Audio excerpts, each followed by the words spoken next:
Halo, apa kabar Ibu Kota Baru? Kali ini saya Rosmi Rahma menyajikan berita-berita terbaru mengenai persiapan dan rencana pemerintahan Joko Widodo membangun kawasan Ibu Kota Baru. Inilah program Halo Ibu Kota Baru.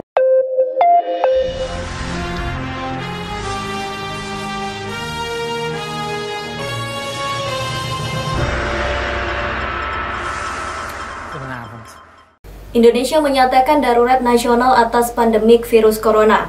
Di tengah suasana yang memburuk, rencana pemindahan ibu kota negara ke Kalimantan Timur masih on progress, tidak ada penundaan. Informasi ini mengawali jumpa kita dalam program Halo Ibu Kota Baru, pekan ketiga bulan Maret 2020 ini. Wabah virus corona tak membuat rencana pemindahan ibu kota negara dari Jakarta ke Kalimantan Timur, meski pemerintah sedang siaga mengubah anggaran untuk kondisi darurat nasional jika hal terburuk terjadi akibat wabah COVID-19. Sejauh ini tak ada isyarat rencana pemindahan ibu kota terganggu. Sekretaris Utama Bappenas Himawan Haryoga Joyokusumo menjawab pertanyaan wartawan bahwa rencana itu terus sesuai jadwal. Pemerintah sudah menyiapkan draft-draft undang-undang ibu kota yang baru, juga peraturan presiden tentang Badan Otorita dan pengangkatan Kepala Badan Otorita Ibu Kota Indonesia.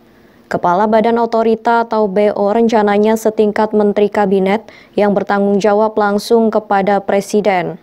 Juru bicara kantor Presiden Fajrul Rahman juga optimis perpindahan ibu kota negara sesuai dengan jadwal yang dibuat pemerintah.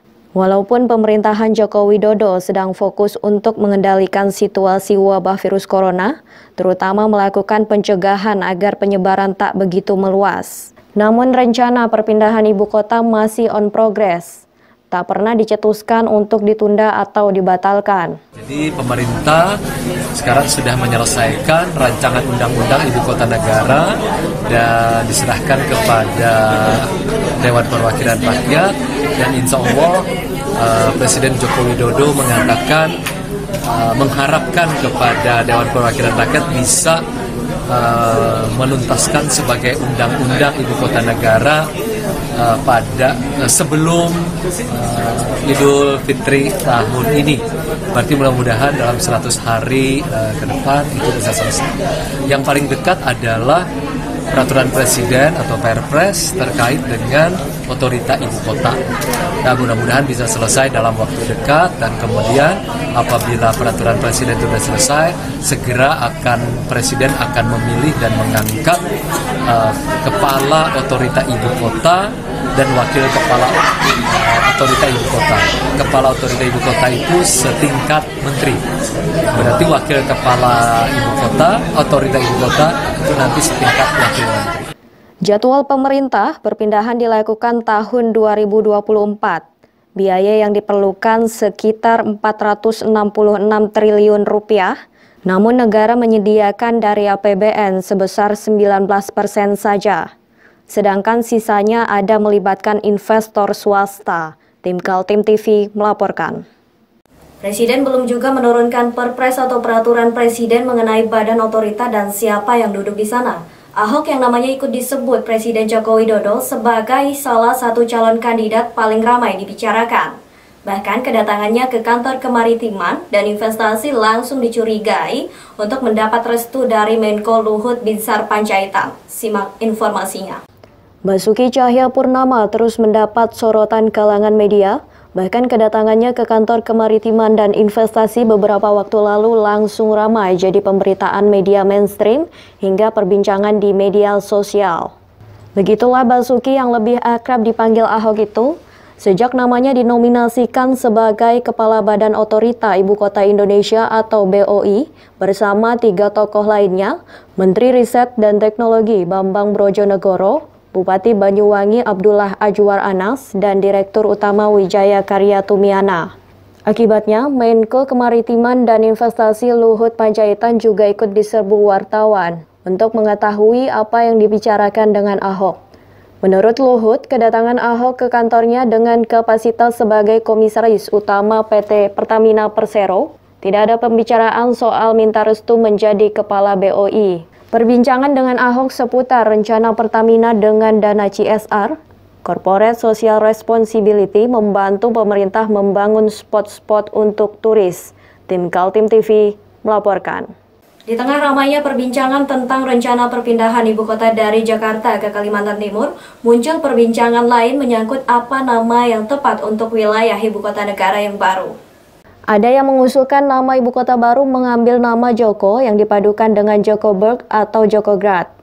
Nama Joko diambil dari nama Presiden RI ke-7 Joko Widodo yang merealisasikan perpindahan ibu kota. Tapi banyak juga yang tidak setuju. Pasalnya, pemberian nama Joko seolah mengultuskan seseorang, walaupun orang tersebut diketahui berjasa atas perpindahan ibu kota. Usulan lain ada nama Mandala Nusa dan Sri Mahendra Kerta, perpaduan bahasa Sangsekerta. Sedangkan dari Kaltim ada yang ingin menyebut nama Mula Warman sebagai raja tertua Indonesia yang diketahui pernah berdiri di Kabupaten Kutai Kartanegara. Nama Mula Warman sekarang dipakai TNI untuk menamai Kondam 6 Mula Warman yang berlokasi di Balikpapan. Selain Mula Warman, di media sosial muncul juga usulan nama Kertanegara. Netizen merasa nama tersebut paling tepat, apalagi sebagian daerah yang diplot sebagai kawasan ibu kota negara berada di Kabupaten Kutai Kartanegara dan Penajam Pasir Utara.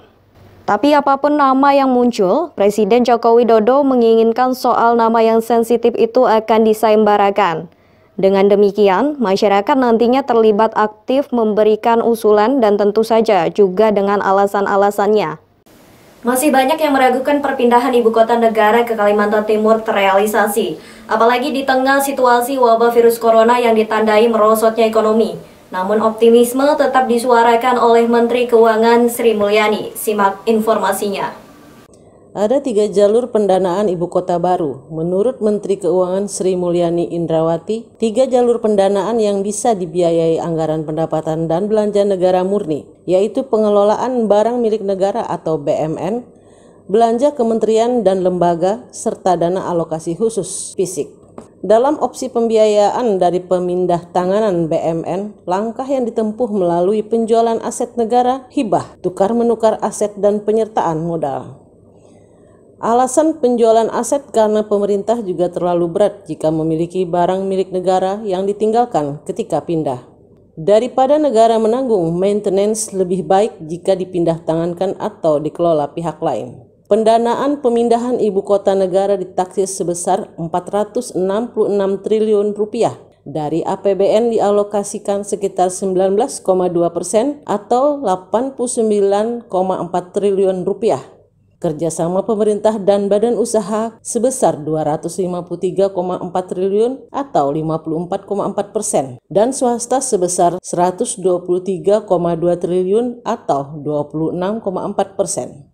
Informasi tadi mengakhiri program Halo Ibu Kota Baru pekan ini. Anda dapat mengikuti laporan kami melalui channel YouTube dan fanpage Facebook Kaltim TV.